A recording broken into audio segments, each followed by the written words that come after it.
Good evening, everybody, and welcome to this very special town hall that we are conducting for all of our viewers around the world today. We've got Andre Crawford-Brunt, who is the chairman and CEO of the company at the moment, and Emily Wallington, who you will all know as the founder of Wild Earth, together with Graham many years ago.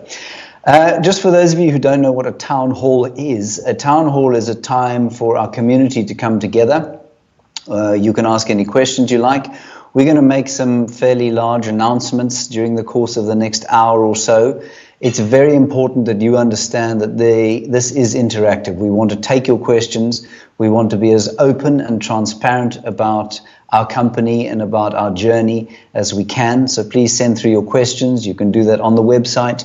You can do that on Twitter using the hashtag WildEarth, and we will do our level best to get to any questions that you might have. So thank you very much for joining us. By way of introduction, I think it's important I kind of give a little bit of background to this very briefly. Media in the world today is going through what I like to term an extinction level event, much like the poor old dinosaurs experienced when the asteroid hit the Earth. It created this landscape where there was a predominance of one particular kind of species, in this case linear television. The asteroid hit, the reptiles were wiped out, and there was a new evolution which gave birth to the mammals. And that's very much a nice analogy for what's happening to media at the moment. The asteroid has hit.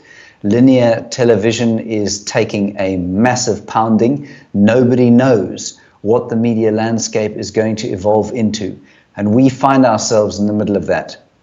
And we are trying to become a species that not only survives, but thrives as Wild Earth. And so that's where we are right now. In that vein, we've got some very important announcements about our beloved channel coming up. So give us a chance to make those announcements, and then by all means send through your questions. We will answer them in as transparent a manner as possible. Our story is a remarkable one. It's full of romance, comedy, tragedy, astonishing tear-jerking characters, both human and animal. In some cases, they're the same thing. And it's a story that we desperately want to continue telling. Our mission is to connect humanity with nature so that our last remaining wild places may be conserved.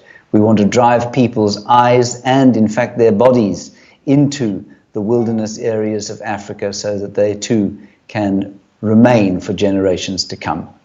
I'm going to hand over to Emily now, who's going to give you a brief history of Wild Earth from its inception to the year 2021. Thank you, James. Yeah, the word brief, it has been a very, very long journey, but I will definitely try to keep it brief. Many of you have been on this journey with us, but many of you haven't. So I look forward to telling you a bit about it. So in 2006, my husband and I, Graham Wallington and I, we started Wild Earth. He had set up Africam previously, which was really just, it was kind of the next step. Africam's about live static cameras looking at waterholes, and Wild Earth was about taking our viewers on safari. And yeah, it was born in 2006, very, very tiny. We got a very small amount of investment from a few people, and we got a 3-year agreement with Telkom, which is the national telephone company in South Africa, who paid us a small amount of money, and we launched at Djuma with one vehicle and a tiny little final control with 3 people who did everything. They presented, they did camera, and they directed. And their names were Nick de Jong, Peter Pretorius, and Helen Rawes. Some of you will remember those names. And yeah, it was tough times. It was very hard to get it set up technically. We had crazy things like once we could not work out why we couldn't get the signal. For weeks and weeks and weeks, we had these dropouts. And we found out that a spider had laid its eggs inside the aerial that was on the top of the mast, and that was what was causing it. So we kind of very quickly realized that things like elephants digging up wires and all the problems you have whilst trying to do technical stuff in the bush, was happening. And we didn't have enough money to have spares, so we'd regularly go off air. We only had 80 seats on the vehicle. Some of you remember that. So you had to come on, and if you were past that first 80, you couldn't get on, because I don't really know about why that was, but it's something to do with technical. Peter Bart will be able to explain that.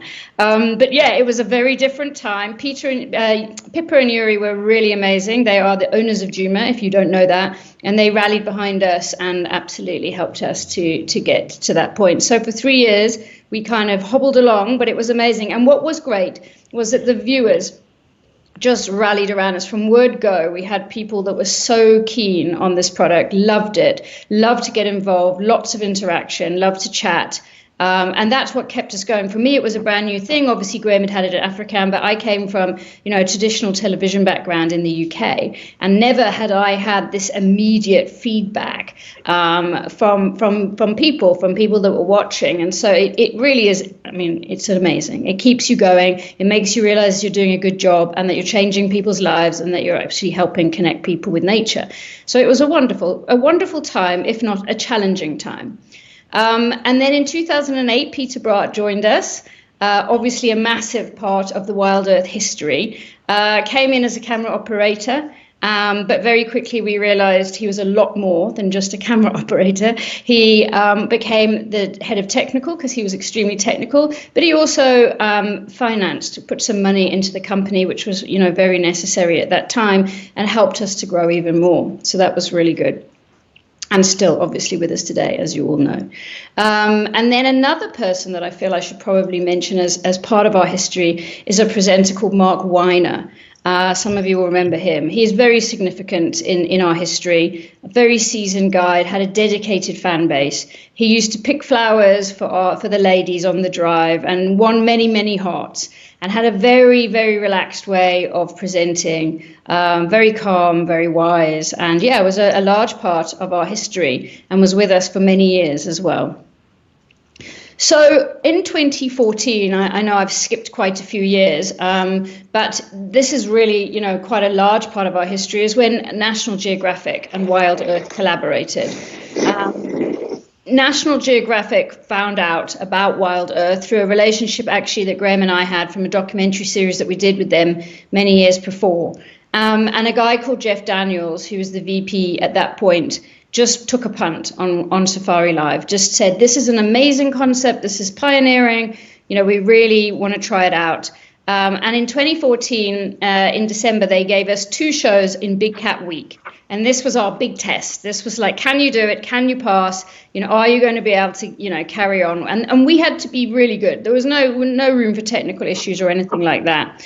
And we actually did manage to do it really well. We were very successful. And it was the beginning of a multi-year contract with National Geographic that went on for about 5 years, and which I like to refer to as the heyday, because it really was the heyday. And it was around this time that 4 of our very well-known presenters, and again, a very large part of our history, joined Wild Earth.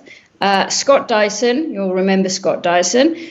He was the one that was, James likes to refer to him as the Adonis, always working out, loved to go into safari, would drive all night in the Mara looking for cats when everybody else was tucked up in bed. That was Scott's kind of thing. Then there was Brent Leo Smith, who was the biggest mouth of the crowd, always kept the crew laughing, and very good, brilliant camera, always incredibly excited about everything he saw. And then obviously James Hendry, who's on the call right now, natural born performer, love of the lens, more than legendary, has been with us ever since and grown within the company, which is fantastic. And then obviously Jamie as well. So Jamie was the wise lady who kept the crew together and won many viewers' hearts. So yeah, the next 5 years was amazing. We did loads of live television with National Geographic. We visited the US plenty of times. Even Jamie got sent to Hollywood. We built a new camp in the Masai Mara. We launched Dive Live in the Cayman Islands. We filmed live from Congo and Rwanda. We did gorillas and many other pioneering achievements. It was a wonderful time. But unfortunately, in 2019, it came to an end. For many different reasons, but it did. And it was an extremely, extremely tough time for the company. We had to let most of the staff go. We had grown massively, and then we just did not have the financial backing to continue as we had been. But we did turn to you, the viewers, at that point, and it was an incredible rally of support. I've never seen anything like it. It completely blows me away to this day. And you guys kept us on the air. By donating money, you kept us going, and we managed to carry on with our 2 live safaris through thick or thin every single day because of our viewers. So carried on, and then there was the pandemic in 2020. This was an interesting time. Obviously, the world was in turmoil. Everyone was locked down at home. But there was a need for virtual nature, and suddenly Wild Earth became something that everyone hankered after. It was incredible. In South Africa especially, our viewership went up 15-fold overnight. People just really wanted to go on safari while they were in lockdown, and suddenly we became on the map. And we never really managed to get a grasp on South Africa before, and that was really great. And as a result of this, MultiChoice, which is the television platform, the leading television platform in South Africa, offered us our own channel. And in August 2020, Wild Earth became a channel, which was amazing. Not only that we were a channel, but also we were delivering local content to local people for the first time in South Africa, which was we really felt was a great achievement. We also collaborated with some great reserves during that time. There was Ambient, Swalu, Eco Training, and some others. And this was all because they had no guests and they wanted, to carry on promoting themselves while COVID was on. We did do some expeditions. The last thing I really want to talk about, the Wild Earth expeditions, some brilliant expeditions. Some of you remember, some of you will have been on those expeditions. It was a great time. We had 10 to 20 people come over. We rented out the whole of Djuma. And we had some real fun, from themed evenings to meeting all the guides, a tour of the final control, dancing with the locals, and lots more. It was really, really fun, and it really helped us financially get through the tough times as well. And we did lots, and they were wonderful. And then this brings me to 2021, which is when Andre, who really came on board and really saved us. Again, as most of you know, a lot of the time we had financial difficulties, but especially through COVID and since 2019. And he was a real savior. He has invested a lot of money and provided a lot of stability to the company, and has allowed us to continue doing the amazing work that we have done for so long and connecting people to nature. So thank you, Andre. Yes, thank you very much indeed, Andre. We're going to have a little break from the talking heads, and we're going to just have a look sort of back in, I guess down memory lane at a behind the scenes of what was our biggest show to date, and that was the Gauntlet show to National Geographic Wild. This year, Safari Live is bigger and better than ever before. For the first time, we broadcast a Nat Geo Wild mini-series live from 2 epic locations, the Sabi Sands in South Africa and the Masai Mara in Kenya. I've always wanted to do this, and to be able to share Africa with the best of the Mara and the best of the Sabi Sands together in one show. What a dream. In order to bring you this astounding live and interactive show, it's meant more equipment, more people, and teamwork like never before. All the departments have basically doubled their staff, and, the dream's becoming a reality. At the beginning of the Safari Live adventure, Peter and Alex comprised the entire tech team. Now, there are 4 assistants. Having a bigger and better team has made everything much more efficient, and together we were able to raise the bar to the next level. The tech team has worked on new radio systems, satellite uplinks, they've recreated vehicles, they've ensured that we can broadcast from the sky, and they've modified a little robot so that we can film from the ground. And of course, we have the drone. The presenter and cam-op teams have doubled in the last year. At Djuma, we now have 2 bushwalks. Add to this, we have 5 teams bringing you the awesome beauty of the Masai Mara plains, following cheetah coalitions and enormous prides of lions. There is also a guide taking you live in a hot air balloon. The director has 2 final control rooms to manage and organise during the live shows. This is the highest number of live camera feeds I've directed for a Nat Geo Wild miniseries. I've also had to create new roles within FC to help with the communications between Kenya and South Africa. The team has worked long hours, early mornings and late nights, making sure we know what needs to be done and that we are as efficient as possible. This mini-series is the first of its kind, bringing you live action from 2 beautiful wilderness destinations in 2 countries. It is only the beginning of what we can achieve. This year, Safari Live is bigger and better than ever. Well, you would have seen there some other massively important Wild Earth characters from over the years. Tristan Dix, who doesn't really like to be called the leopard whisperer, but that's basically what he is. He found more leopards than anyone else. Taylor McCurdy falling in the mud and entertaining, Herbie on foot, and countless others. Every one of those amazing camera operators who've been shooting and taking no glory, but providing most of the good pictures for us all, everybody, and all that, guys behind the scenes, the tech teams, the drone pilots, everyone. Just a magnificent trip down memory lane and a magnificent experience to have been involved with all of those people. But as Emily alluded, it hasn't always been plain sailing. Andre came on board about 24 months ago. They've been a long 24 months for Andre, and I'm going to let him take it from there. Thanks, James, and thank you for having me on the Town Hall. It's been a while since the last Town Hall, and I just wanted to echo a couple of things that Emily had said. I got involved, as you said, just over 2 years ago. It feels like it was 10 years ago, and I've certainly aged in the process. And it kind of came about when I reconnected with an old school friend, Graham Wallington, who I would definitely echo was just this amazing visionary and pioneer who had this unbelievable view of using technology intelligently to connect people all around the world with a little piece of Africa. And, the more I got to learn about the history of Wild Earth, not only the relationship with Nat Geo, and I saw all the testimonials, which for those of you who haven't read them on the website are definitely worth visiting. I started to realize this was a hugely important company, away from having a really large vision of what was achievable by marrying kind of media, tech, and wildlife together, and the concept that you guys had worked so hard on building at Wild Earth. I began to appreciate that, in the world that we live in, with all the mental health and depression issues, so many people rely on this channel, in terms of providing that little bit of escape from whether it's the war in the Ukraine or the comings and goings or politics, and being family friendly, non-political, educational, and entertaining, kind of in my eyes, it ticked all the boxes. The last 24 months, as you said, have been tough.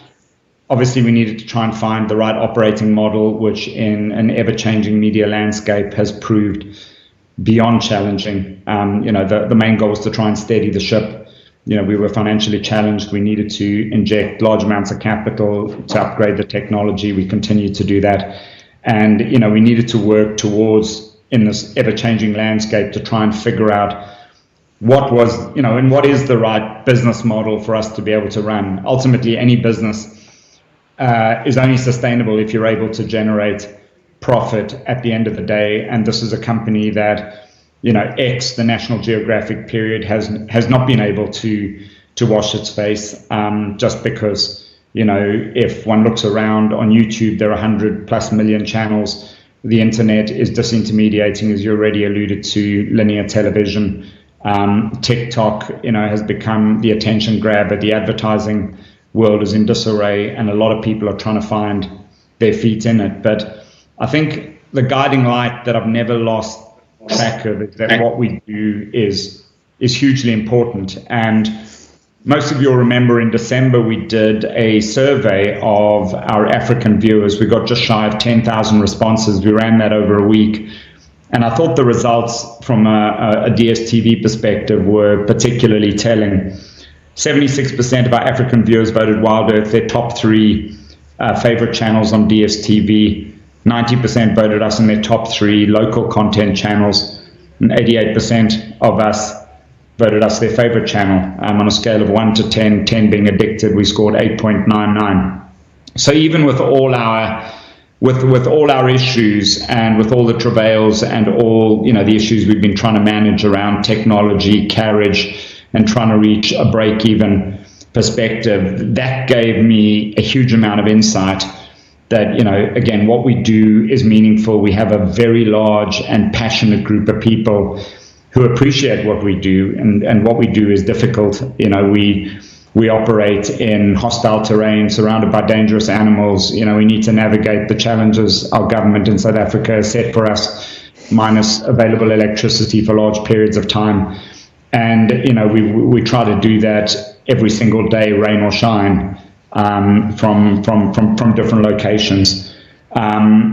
This is not, this has obviously not been a straightforward exercise, and brings me on to the first point of the call, which I think is we've obviously been working particularly hard in the last 6 to 9 months to try and reach an agreement with MultiChoice to try and receive payment for our channel. A lot of DSTV viewers, will be aware they obviously pay a monthly subscription. MultiChoice has a large number of channels.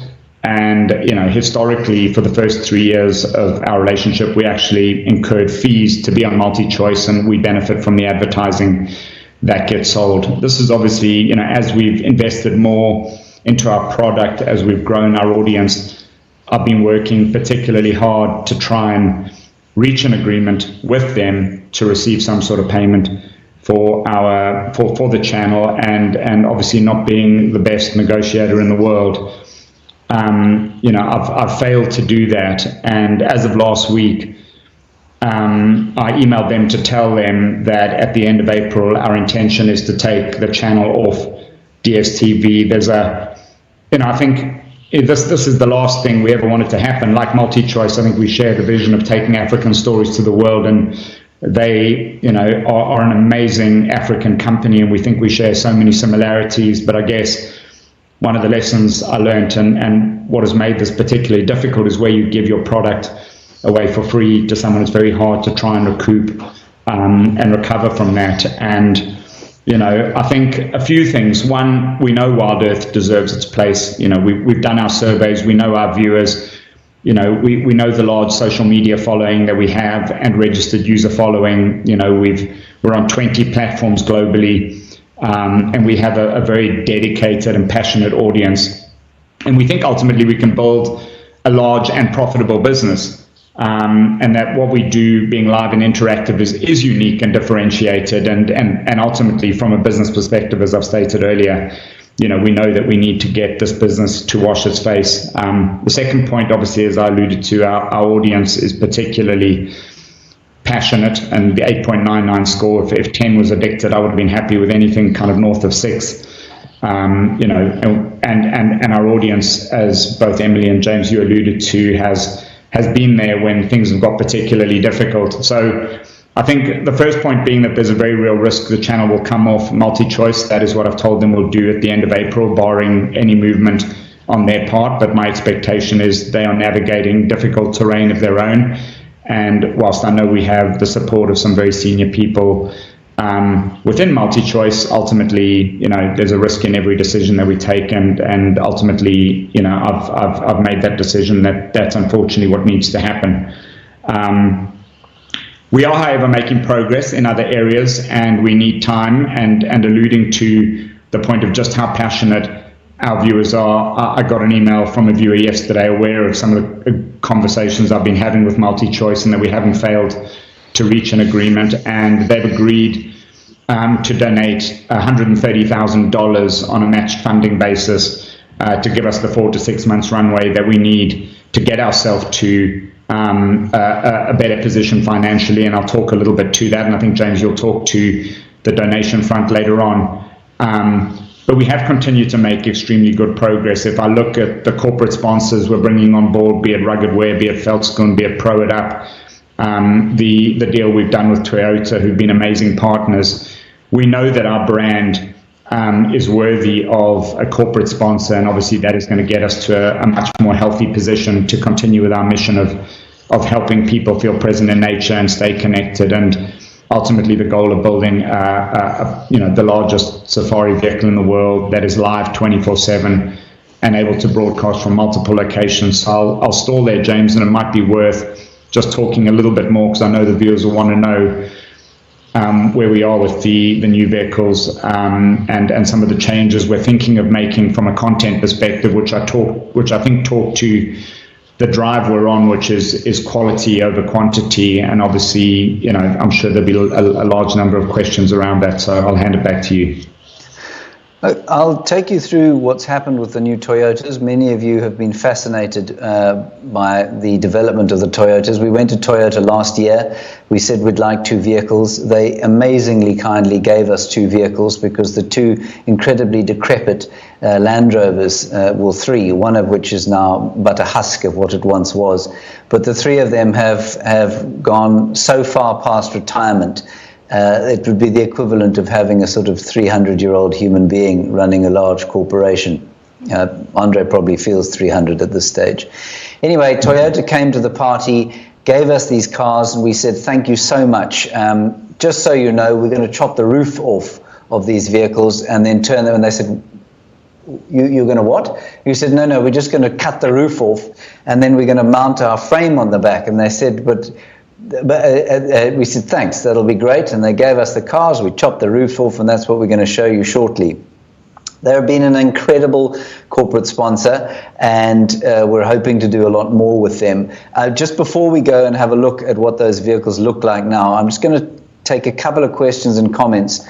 First, an interesting one from Andrea here, Andre, who says, can we launch a petition to talk to MultiChoice to save the channel? And I suppose the answer is, by all means. We'd love any kind of support you can give us. If you'd like to launch a petition to talk to MultiChoice, that would be great. And you can share it we'll happily share it on our socials, and maybe we can get some support going for that. That would be incredible. Thank you, Andrea, for that.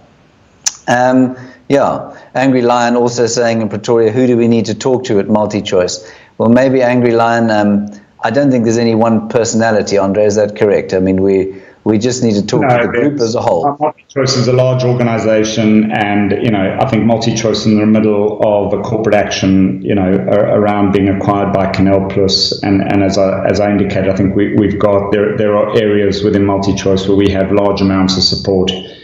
This is not about an individual, so, I certainly wouldn't want anything getting out around. But by all means, Andrea, let's show MultiChoice. If there's the support out there, let's show them. Okay, let's go and have a look at these quite remarkable Toyotas. This might be the first time Toyota's seen it.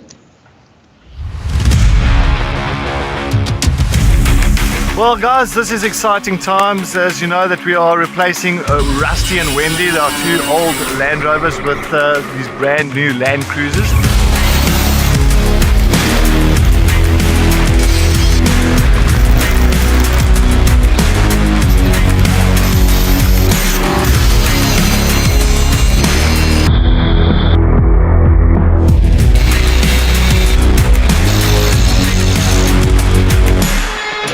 Thank you so much to Toyota that has sponsored us these Land Cruisers, and so far so good. They've been repainted or resprayed and all that with a new beautiful green color called Londolozi Green or Londo's Green, and exciting times coming ahead. Boom shakalaka.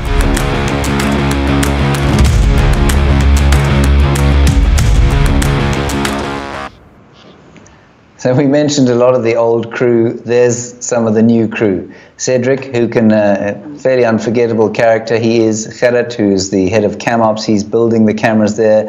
Panda and Paul are 2 resident camera operators. We've got Amy there, who's freelancing for us. Obviously, Steve, you all know and love for his meditative performances. Anyway, the team's pulled together, and we've created those 2 astonishing filming vehicles. And it's partnerships like that are really going to help us going forward. So thank you very much to Toyota. On the content side of things, why this is an appropriate time for this is that we are going to pivot slightly on our content. We've had a lot of feedback from potential partners, potential sponsors who say, look, we love what you do, but we need a bit more punch in your shows. And I think this is important. For some of you, this is going to be difficult to hear because you love the kind of 6 hours of slow TV on the sunrise and sunset safaris every day of the week, 365. But we don't believe necessarily that it has sufficient mass appeal to carry on doing that. And so we are going to start making some changes. The first big one that's going to be tricky for people to cope with, I think, is the fact that we are not going to be live for 7 days a week. We'll be going off air, or we won't be going off air. The channel will continue to run with other content, but most likely on a Monday and Tuesday, we will not have the live sunrise and sunset safaris. Instead, the crews will go out into the field and they will shoot non-live stuff that will be footage that we can use in roll-ins and non-live clips, and also virtual safaris, which are kind of packaged, if you like, safari experiences where a presenter will go out with an idea, or a team will go out with an idea to finding an animal, and they'll film the experience and then we'll package it down into a much shorter period. Now, for many of you, this is going to be a massive departure. We ask that you trust us. We feel that we need to create a bit more bang in our shows for mass appeal. Many of you will disagree that you're very happy with the way things are, and we understand that. But as has been made patently clear, it's become very tricky for us to be financially viable, and we need to change things up. We need to move things around a bit. In the same vein, we're going to be adding. I'd add one point there, if I may. I think, and that is, I think, the reality of running this business 7 days a week, 365, is that ultimately quality gets compromised. And I think, whilst we can't allude to the names of one or two of the large media houses that we're talking to, ultimately, that will help us remain a viable business if we're able to improve the quality of what's on screen, the quality of the experience, leveraging new technology, and just staying abreast of the changes. We've got the new Starlinks that have arrived. We've tried the dash cams. There are a whole host of innovative things that I think that can improve the quality and the experience. And without it, there is zero FOMO. And we will continue. I think it's an important point you made. We will continue to film on the days off, and ultimately some of that content will be injected into the safaris over the following days. So, the emphasis is quality over quantity, and making the whole experience in safari, that much more exciting.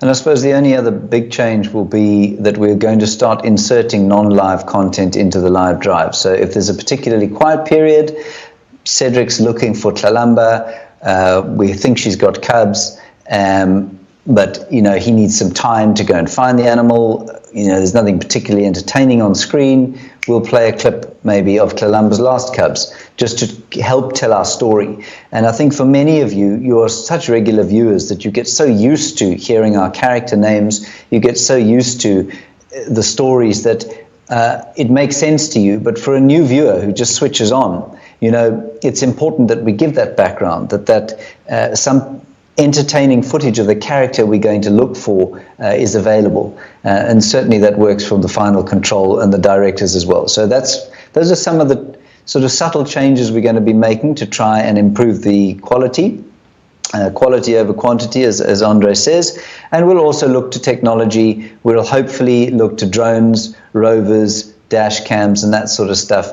just to offer different angles of the same magnificent areas that we're trying to broadcast. And those are the sort of changes we'll make in the formatting of the shows. For the moment, the Waterhole shows will continue as they are, and we are developing a number of other sort of punchy, hour-long highlights type shows, interesting sighting shows and that sort of thing, along the lines of the on-safari thing that we're doing, but with probably quite a lot more bang that we're able to deliver at the moment, because, as Andre says, we are running 7 days a week. It's impossible to get in and fix anything or try and change anything up. We don't have the time to do it, and now hopefully those 2 days will open that time up. Okay, so that's what's happening with the changes in the content. I'm going to just take a few questions and see if there are any. In fact, before I do that, I just want to clarify what Andre said there around that very astoundingly generous viewer who was offered to match fund $130,000 to keep us going for 6 months. I think the bald facts of the matter are that we don't have a lot of runway left in the tank, and we need to extend that runway. And by runway, I mean we need the financial backing in order to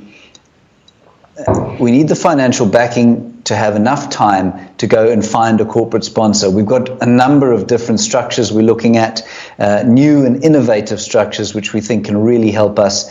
Corporate social investment funding for conservation and education, something called enterprise and skills development funding in South Africa, which is a complicated thing that somebody like me will definitely not be in charge of, but somebody like Andre will be. And then corporate sponsors, big sponsors that are appropriate to what we do.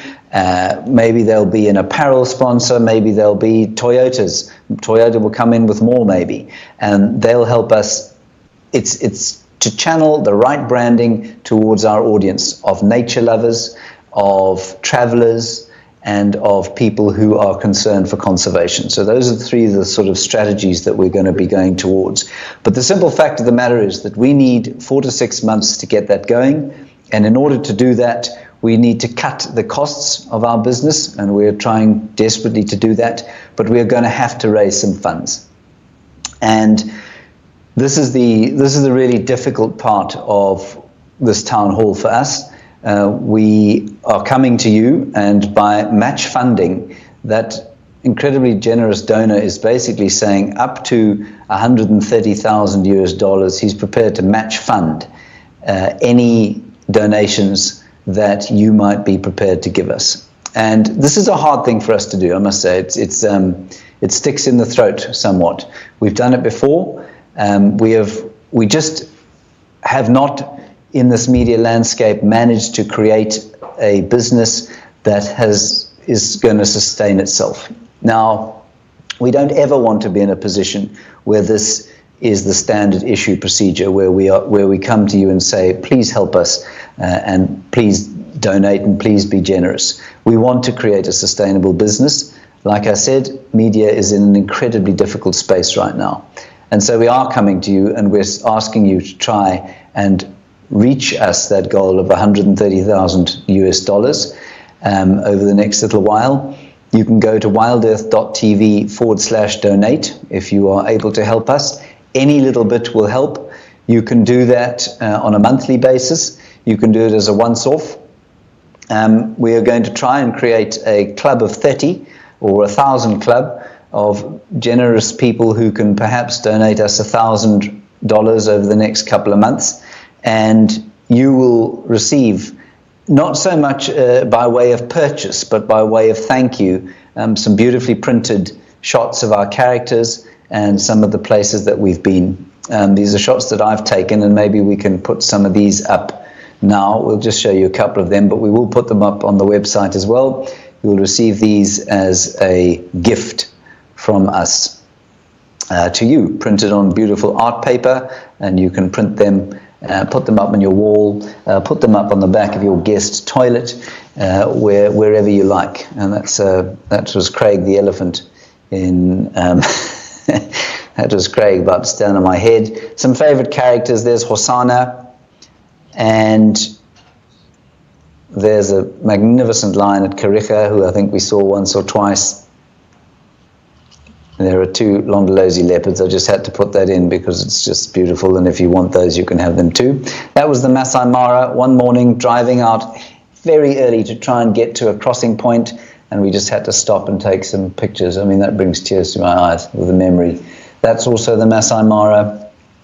And like I say, there's Maripse, the magnificent little male leopard who looks more and more like his uncle Hosanna. The more I look at him. There's Thandi, Maripse's mother, one morning just after a National Geographic show, and that's Thandi as well, looking surprisingly pleasant, actually. That's Tlalamba, giving the classic Wild Earth pose with her magnificent chompers, and that's her looking straight into the camera sort of asking what we're doing. So any of those, if you are part of the 1,000 Club, you'll get those sent to you, one for each month of the donation. And I mean, if there's another image you'd prefer to have, please by all means go to my Instagram profile, pick one, and we'll make a plan to get that to you. That was just a sort of sample. It was originally going to be 6, and I just thought, well, you can, if you're prepared to help us out to that extent, you can have whichever one you want. So thank you for showing, or thank you for allowing us to share those with you. So that's the story that's where we find ourselves. We're sitting at $130,000 we need to try and raise to get us through the next 6 months. And hopefully during that time, our plan is to raise some CSI, ESD, or corporate sponsorship to keep us going in the long term. I'm going to go for some questions while Andre talks to you. I'll try and sort some questions out here.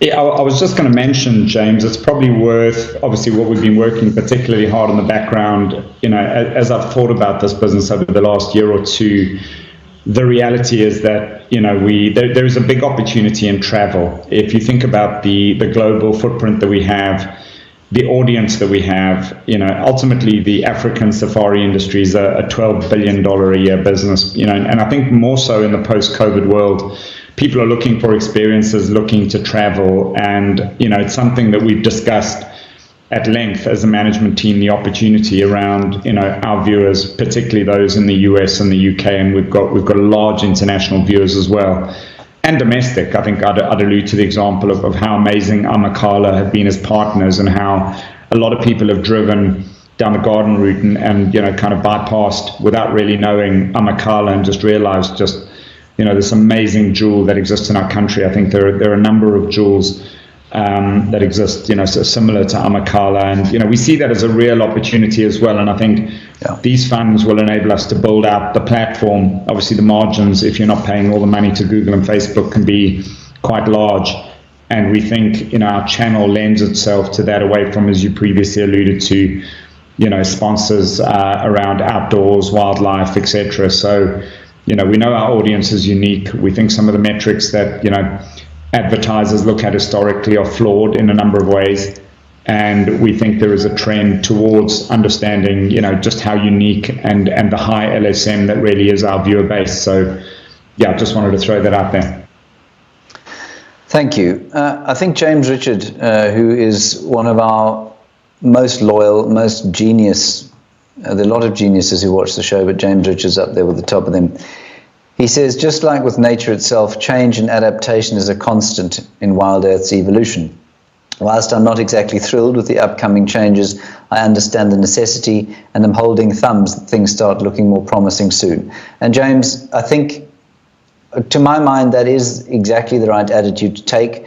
There's some comments here that are pretty aggressively against what I've said. Some quite angry people. We understand that. We take your feedback. But as James says, and as we're trying to make clear, we cannot carry on in the same way that we are, guys. So, it's very tricky for us to make these changes. It's extremely tricky for us to come and ask you once again to help us out. But we believe in our mission, but our mission cannot continue with us just doing the same thing every single day. So thank you very much for those comments. A couple of questions, and important comments here, like Linda Campbell. You're also helping people with anxiety and depression with the wildlife and the circle of life. Thank you again. Thank you, Linda. Yes, we know that. And we feel it so strongly. And we are so pleased. It's part of our mission to help those who do have mental health troubles, who need the calming influence and healing influence of nature. It's such a privilege to be able to help people who are struggling. I'm just going to keep reading through these things here. Sandy Franklin, I'm at home ill with my mum and on hospice care. She's on hospice care dying from lung cancer. The show keeps me going every day. The human and animal characters are compelling. Sandy, I mean, that's why we get up in the morning. It's why we keep on fighting for this stuff. Peace to you. You say, Wild Earth is your happy place. No job is too small. You're all important. Thank you for sharing your beautiful world with you twice a day. Again, we're trying to create a happy place for people. And we're so pleased that we have created a community of like-minded people around the world. Taxi lady, you say, please don't go off terrestrial TV. I live in the UK in a very remote place, the Outer Hebrides. Well, taxi lady, I'm not sure how many taxis you have in the Outer Hebrides, off the coast of Scotland there. But you say terrestrial TV is the only way I can guarantee being able to watch you. It's very tricky for us. And again, terrestrial TV is proving very hard to derive an income from, because first of all, the models that they have for assessing who's watching the show basically belong in the dark ages. I really think that Arthur of Camelot had a greater handle on multimedia than some of these ratings agencies. I'm not joking. I mean, it's absolutely archaic. And what that means is that our advertising revenues are not based on fact. They're based on wild assumption. So, taxi lady, we'll do our best, but there are no guarantees in this media landscape, I'm afraid. Deborah, you watch on DSTV, but there's no payment to you. I will move to YouTube.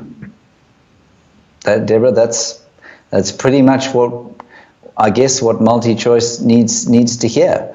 If people are just going to switch off their DSTV and especially not keep paying their subs and move to watch channels on YouTube or other streaming channels, well, that's going to hurt their business model more, I suppose. They are also in a very difficult position, as we've said. Right, I'm just going to read these through. Wild Minneapolis, you say you love the drone aerials. Yeah, we are hoping to do much more of those. I'm just trying to get through this. Deborah, you say you're even happy to add some money to your MultiChoice subscription. Yeah, well, I think you should tell MultiChoice that. That would be great. GC, the realistic, live, unpredictable virtual safaris are the backbone and should be the backbone of this form of programming. Yeah, that's what we want, GC. But we do have to balance the fact that things are not punchy enough for some broadcasters. And I mean, it's a conversation that Emily will have had with National Geographic many times. It's a conversation we've had with broadcasters in the United Kingdom a number of times. It's a TV, I always use this example, it's a TV executive's nightmare when you say to them, we want to do a live show. And he says, great. When's the kind of climax of the show? We'd like it to happen between 5 to 8 and 8 o'clock, just after the last ad break. Is that possible? And we say, no, it could be 2 minutes from the start of the show, or it could be halfway through the show during the ad break. It's impossible to say. So yes, it is a wonderful platform. It's a wonderful thing, live safari and live wildlife viewing, but it's a linear television executive's nightmare. And that's one of the things that we've really struggled with. Bumbling BD, you say virtual safaris are great. That's fantastic. I'm so pleased that you like those. I think so too. Andres, you say you're a cloud software engineer. I'm sure that there are other talented people. Question is there a way to donate some of our time and talent to Wild Earth? Andres, that is a really interesting question, and the answer is I don't think it's something we've thought about hugely, and it probably is something we definitely should be thinking about.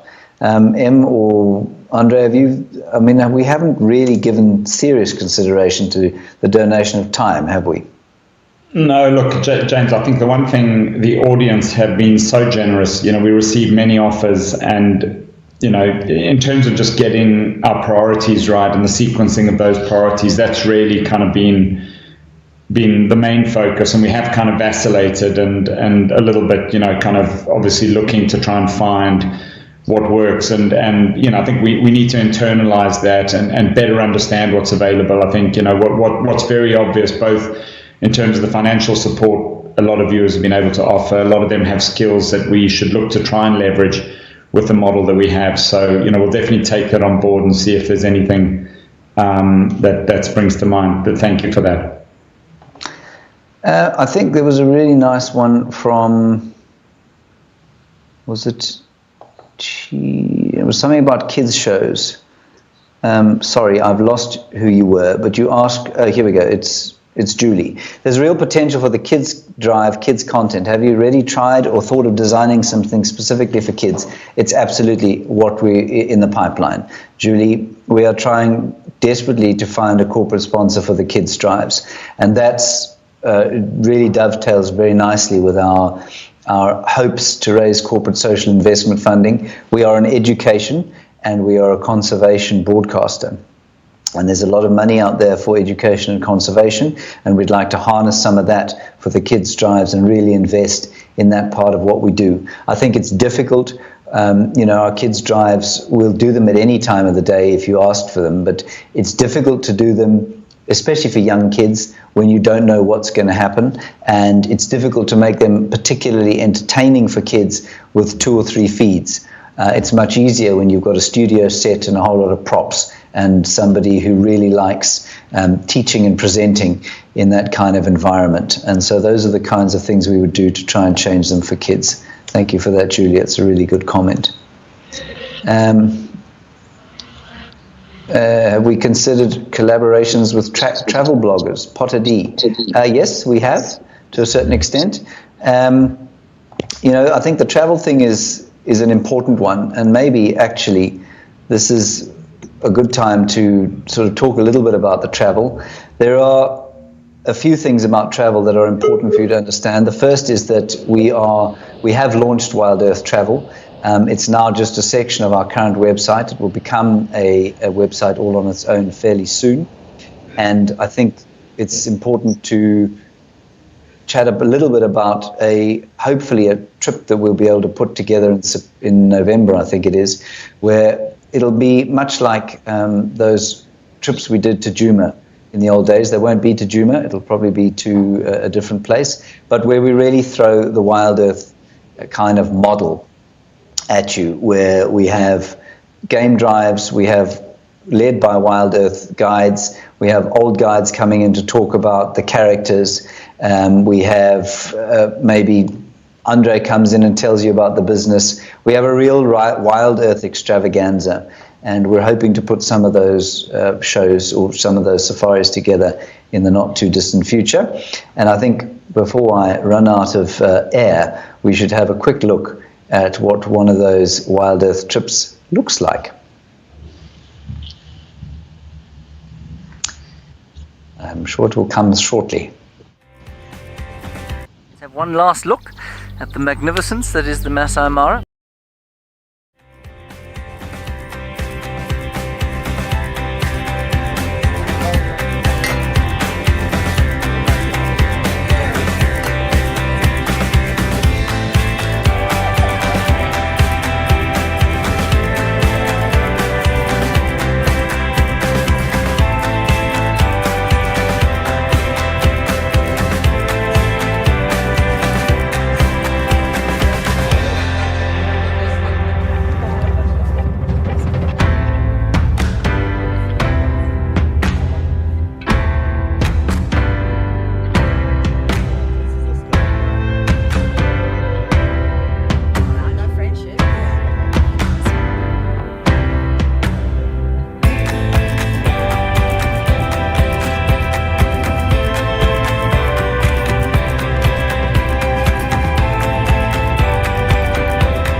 African sky blue, African sky blue, will you bless my life?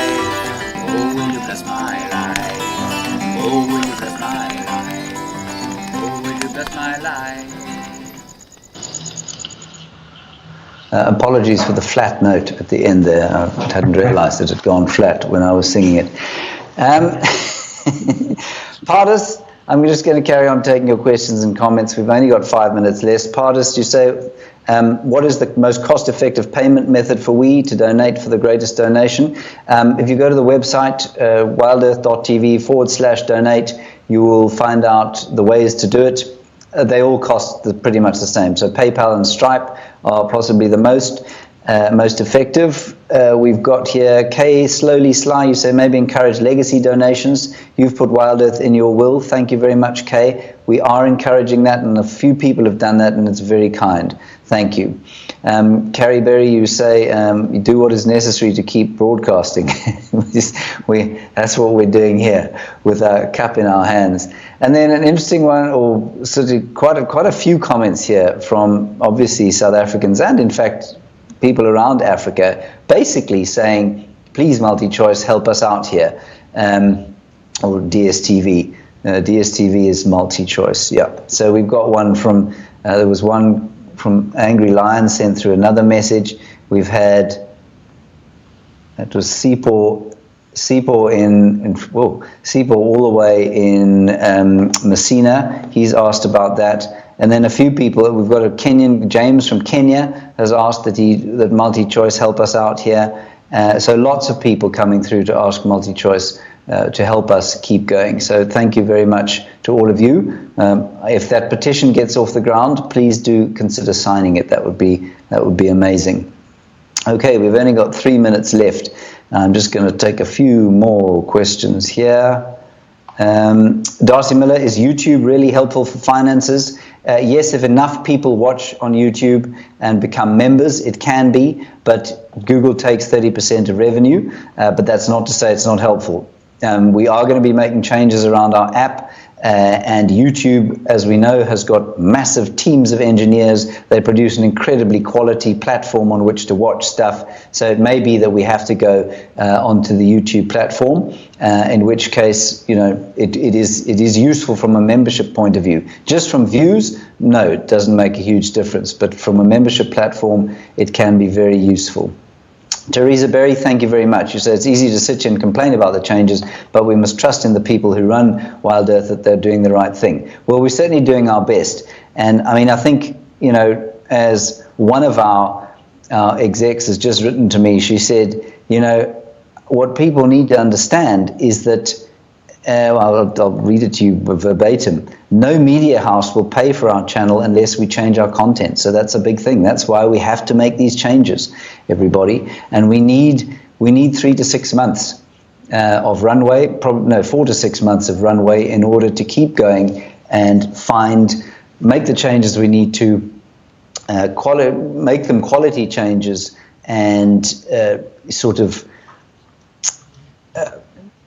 buy the time, if you like, to get a corporate sponsor on board.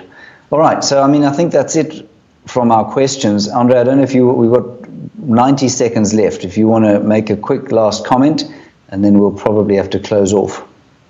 James, thank you. Thank you to you and Emily, and thank you for anyone who watched and lasted the full hour. Obviously, a lot to digest. You know, those who've been on the Wild Earth journey are familiar. Wild Earth should have been dead a long time ago, were it not for the passion of the people really on the ground who make this happen every day. You know, I'm hugely grateful for all of their energy and efforts. We've got something too special here to let it go.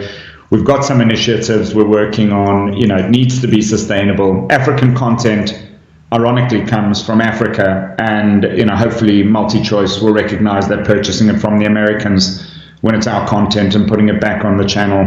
You know, there's a way we need to work together and come together, and you know, it's tricky times for everyone. We get it, but you know, and we also get that we're David, not Goliath. So you know, we have to be really careful what we do. Thanks to the viewers for the support. We're going to have to close it off, Andre. We're going to be cut off, but we can carry on YouTube. So let's maybe carry on there and just say thanks to everybody, but we're going to be off DSTV now. Thanks, James. So we're off DSTV. You can carry on. No, I think just in conclusion, look, it's a lot of change to digest. I think we've got some interesting ideas.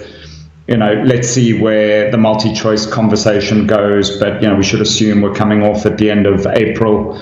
And my hope is that we can land one of the corporates along the lines of what you've mentioned. And there's some pretty exciting conversations we're having internationally that, again, my experience in media is suggesting, I'd rather not make any predictions. Let's wait and see how things get delivered.